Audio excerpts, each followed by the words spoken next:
মুঠো ভাত বেশি খেতে চেয়েছিল। খেতে হলো গেটম্যানের ঘাড় ধাক্কা। পড়ে গিয়ে মাথায় গুরুতর আঘাত পঞ্চম শ্রেণীর ছাত্রের। পরিস্থিতি সামলাতে স্কুলে পুলিশ ও কেন্দ্রীয় বাহিনী।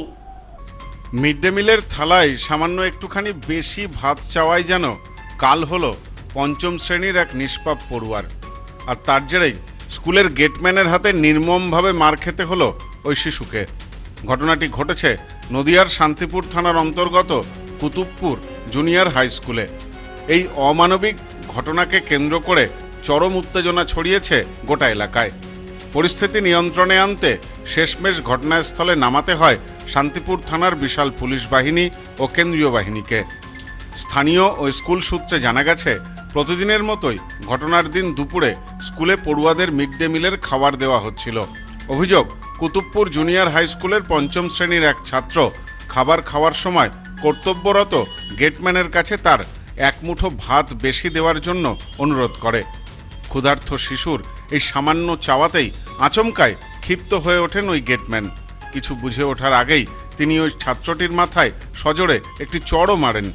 চড়ের অভিঘাতে শিশুটি নিয়ন্ত্রণ হারিয়ে মুখ থুবড়ে পড়ে যায় নিজের খাবারের থালার ওপর। থালার ধারালো কোনায় সজোরে আঘাত লেগে কেটে যায় তার কপাল।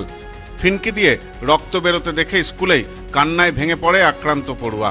রক্তারক্তি কাণ্ড দেখে অভিযুক্ত গেটম্যানও উপস্থিত শিক্ষকেরা তড়িঘড়ি তাকে উদ্ধার করে চিকিৎসার ব্যবস্থা করেন।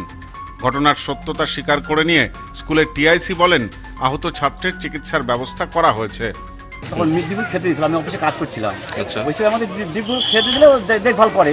ও দেখভাল করতে গিয়ে ও তো ছাত্রটা বলছে যে ভাত চেয়েছিল, এদিকে ধাক্কা লেগেছে, ধাক্কা লেগে মাথাটা কেটে গেছে। ধাক্কাটা কিভাবে লাগলো? সে তো বলছে তাকে ধাক্কা মারা হয়েছে। ও ছিল ওখানটায়। আচ্ছা, ও ছিল সেটা ধাক্কাটা মেরেছে কে? ওই ডি গ্রুপটা। ডি গ্রুপ কে? স্টাফ। তার নাম কি? সুমেরু বিশ্বাস। বাড়ি কোথায়? বাড়ি বগুলা। স্কুলের দিদিমণি টিচাররা কেউ ছিলেন না তখন?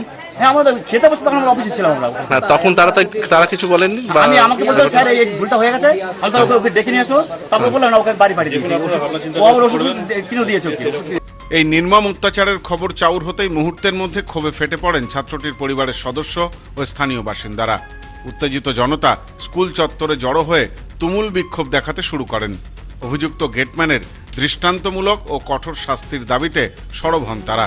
আক্রান্ত ছাত্রের মা কবিতা মণ্ডল, বাবা রতন মণ্ডল ক্ষোভ উগড়ে দিয়ে বলেন, আমাদের ছেলে একটু বেশি ভাত চেয়েছিল, তার কারণে ছেলেকে এমনভাবে মারা হয় যাতে শেষ পর্যন্ত তার মাথা ফেটে যায়। আমরা এর বিচার চাই। ছেলেকে বললো যে এরকম মেরেছে আর কি। কে মেরেছে? গেটম্যান মেরেছে। কি কারণে মেরেছে বলেছে? ভাত চেয়েছে, মানে একটু ভাত চেয়েছে, তাই তো? সেই কারণে মেরেছে। বলতো ধাক্কা মেরে ফেলে দিয়ে কপাল ফাটিয়ে ফেলে গেছে। তখন ও বলে ভাত চেয়েছে, আর ওই যে গেটম্যান ও বলে মাথায় মেরে এরকম মারিছে, খাওয়ার পর গিয়ে পড়েছে। কি হয়েছে? হ্যাঁ, গিয়ে তারপর আবার ডাক্তারখানায় নিয়ে গেছে, মাস্টাররা বলে জানে, গিয়ে বাড়ি পাঠিয়ে দিয়েছে। আর উনি বলেছে কি করলি, বলে বাড়ি পাঠিয়ে দিয়েছে। তাহলে বাসাও তো যাওয়া উচিত ছিল। যে গার্ড ছিল সে কোথায়? সে বলে বাড়ি চলে গেছে। তার বাড়ি কোথায়? কোন গার্ড থেকে বলে বলছে তার নাম?